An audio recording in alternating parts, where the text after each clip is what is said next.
So hi, I'm Sunali. I work with Visa Middle East, which is like a payments company.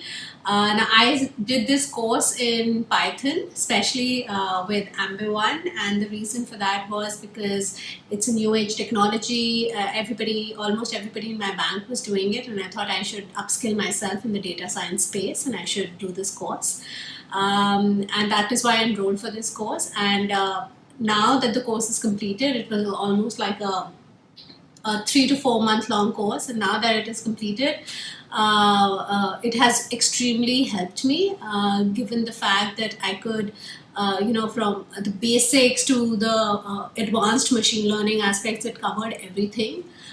So from regression to logistic regression to time series to NLP, everything. So there were so many aspects of it that were covered, which that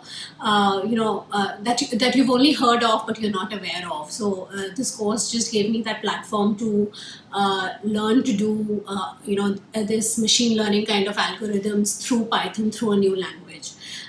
So I feel it has really upskilled me, and it is a great opportunity for me to now use this in my work stream, and even evolve more in the field of data science.